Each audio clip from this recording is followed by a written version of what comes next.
On Sunday, the Astros wrapped up a 10-game road trip. They won all 10, when you count the win in the final game of their last homestand. That's 11 straight. By Monday night they took that even further and tied their franchise best streak of 12. They also set a record for best road trip in franchise history, going 10-0, coming home 48-25. The Astros were only one game off the pace set by the 2017 team and looking as dominant as ever. It's difficult to compare the 2017 team versus 2018 until we reach the postseason, but it is fairly clear the starting pitching is substantially better this season while the bullpen is not quite as good, despite an era that ranks 4th in baseball.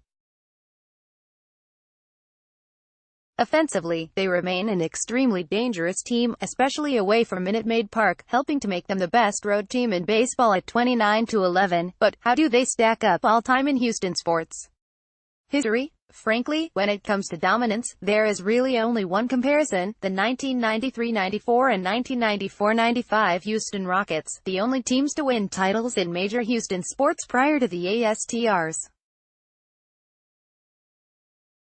It all begins and ends there, but there are interesting similarities between the 2017-18 Astros and those Rockets teams.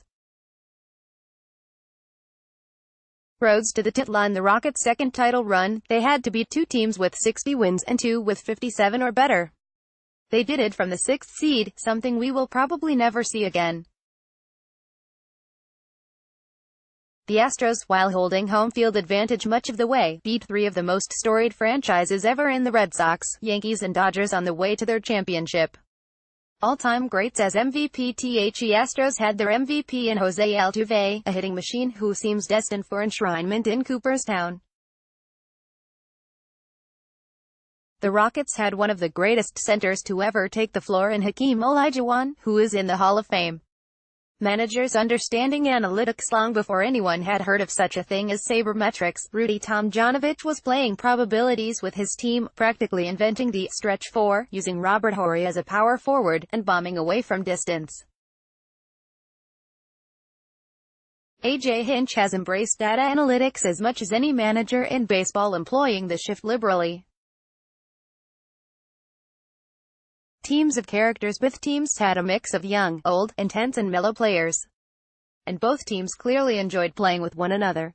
Their team chemistry was special in both situations.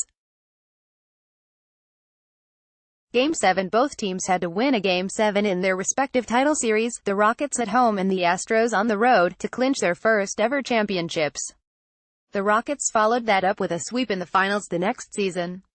We'll see if the Astros can match that this year. Bottom line, this isn't about how many championships were won. This is about the manner in which the teams dominated their respective sports. The Astros were frontrunners all of 2017 and seem poised to be there again this year. They ran away with their division and no one doubted their merits as a title contender. The Rockets roared out to a 15-0 start in 1993, but they struggled at times and were downright bad at times in 1994. At the moment, the Rockets remain the most successful two-year squad in city history simply because they won 2 titles. But the Astros are the most dominant. Hopefully, this Astros season ends the same way the Rockets' second year did, with another victory parade. Then, they will be both best and most dominant ever.